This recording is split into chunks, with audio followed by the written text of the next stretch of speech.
Good morning, students. How are you? I hope you are fine. Today we are learning about lesson number 1, हम पंछी उन्मुक्त गगन के। इस कविता के रचयिता है शिव मंगल सिंह सुमन।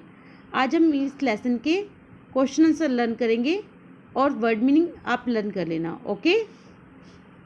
क्वेश्चन नंबर 1, हर तरह की सुख सुविधाएं पाकर भी पक्षी पिंजरे में बंद रहना क्यों नहीं चाहते? देखिए, हर प्राणी स्वभाव से स्वतंत्र प्रिय होता है, यानी कि हर प्राणी को स्वतंत्रता प्यारी लगती है, यानी कोई भी बंदिश में रहना नहीं चाहता। सारी सुविधाओं से पूर्ण होने पर भी परतंत्रता क्या होता है? किसी के अंडर में रहना, यानी कैद में होना, और स्वतंत्रता का स्थान नहीं ले सकती, यानी कि जो परतंत्रता है, कैद है, वो स्वतंत्रता का यानी कि आज़ादी का स्थान नहीं ले सकती। पिंजरे में बंद करके मनुष्य पक्षी की स्वतंत्रता छीन लेता है, उनकी मुक्त उड़ान की इच्छा को रोक देता है। यही कारण है कि पक्षी सभी सुविधाओं को पाकर भी पिंजरे में बंद नहीं रहना चाहते।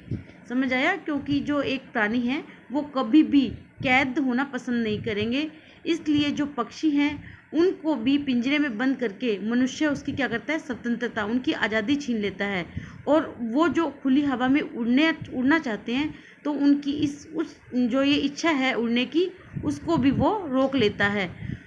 यही कारण है कि जो पक्षी है उनको सारी सुख सुविधाएं उस कैद के अंदर मिलती है, लेकिन वो फिर भी वहाँ रहना नहीं चाहते, वो भी खुली हवा में उड़ना पसंद करते हैं। सेकंड नंबर क्वेश्चन, पक्षी उन्मुक्त रहकर अपनी कौन कौन सी इच्छाएं पूरा करना चाहते हैं, यानी आज़ाद होकर वो अपनी कौन कौन सी इच्छाएं हैं वो उन्हें पूरा करना चाहते हैं। पक्षी उन्मुक्त रहकर अपनी निम्न इच्छाओं को पूरा करना चाहते हैं। देखो कौन कौन सी है। पक्षी नीले आकाश की सीमा तक उड़ना चाहते हैं। पक्षी नदी झरनों का बहता जल पीना चाहते हैं। नीम के वृक्ष की कड़वी निबोलियाँ खाना चाहते हैं। पक्षी चाहते हैं कि भले ही उनके घोंसले और डालियाँ न मिले, वे स्वतंत्र रूप से उड़ना चाहते हैं। पक्षी पेड़ की सबसे ऊंची डाली पर झूलना चाहते हैं। पक्षी क्षितिज से मिलान करना चाहते हैं और आकाश में ऊंची उड़ान भरकर अनार रूपी तारों को चुगना चाहते हैं। समझ आया? आई होप आपको ये समझ में आ गया होगा। क्या क्या चाहते हैं? यानी नीले आकाश में ऊंचाई में उड़ना चाहते हैं, पक्षी नीली नदी झरनों का जल पीना चाहते हैं, और वो निबोलियाँ खाना चाहते हैं।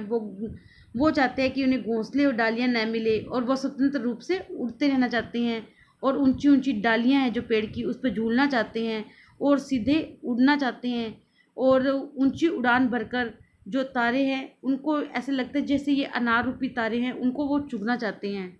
ओके, नेक्स्ट देखिए क्वेश्चन नंबर 3, भाव स्पष्ट कीजिए। या तो क्षितिज बन जाता या तंती सांसों की डोरी। क्या होगा इसका? पंछी चाहते हैं कि वे सीमाहीन यानी कि कोई उसकी सीमा का अंत ना हो, क्षितिज तक उड़ान भरने के लिए स्वतंत्र हो, इसके लिए अपने प्राणों की बाजी लगाने को तैयार रहते हैं। यद्यपि क्षितिज कोई वास्तविक स्थल या सीमा नहीं है, वह आगे ही आगे बढ़ते चला जाता है, लेकिन क्षितिज को छूने की अभिलाषा जीवन में सर्वोच्च लक्ष्य को पाने की चाह का प्रतीक है। ऐसी चाह केवल स्वतंत्र व्यक्ति ही कर सकता है, पराधीन नहीं। इसका अर्थ क्या होगा कि जब जो पक्षी है वो चाहते हैं कि उनको खुली हवा मिले, पूरा आकाश मिले उड़ने के लिए, और वह स्वतंत्र हो, यानी कि उन्हें आज़ादी मिले, और वह उसके लिए वो अपने प्राणों की बाजी भी लगाने को हमेशा तैयार रहना चाहते हैं। वो ये नहीं चाहते कि उनके लिए कोई वास्तविक एक स्थल या कोई जगह हो, वो आगे ही आगे बढ़ते रहना चाहते हैं, और वो आगे बढ़ने के लिए और उनके जो क्षितिज को, यानी कि पूरी ऊंचाई को छूने की जो इनकी इच्छा है, क्षितिज क्या है? पूरी ऊंचाई, उसको छूने की जो इच्छा है और अपना जो लक्ष्य है उसे प्राप्त करने की जो चाह है, वही उसका प्रतीक है। उनका सबसे सर्वोच्च लक्ष्य क्या है? कि वो क्षितिज को, यानी कि पूरी ऊंचाई को छूना चाहते हैं। ऐसी चाह केवल स्वतंत्र व्यक्ति ही कर सकता है, यानी कि जो आज़ाद व्यक्ति होगा, जिनके मन में आगे बढ़ने की चाह होगी, वही कर पाएंगे, एक पराधीन व्यक्ति नहीं, यानी कि किसी की जंजीरों में जकड़ा हुआ व्यक्ति नहीं। जो अपनी सोच, खुद की सोच से कार्य कर सकता हो, वही व्यक्ति आगे अपने सर्वोच्च लक्ष्य की पाने की चाह रख सकता है। आई होप आपको ये क्वेश्चन समझ में आए होंगे। आप इसे अच्छे से लर्न करिए और इसको लर्न करके नोटबुक में राइट करके देखिए। Thank you, have a nice day.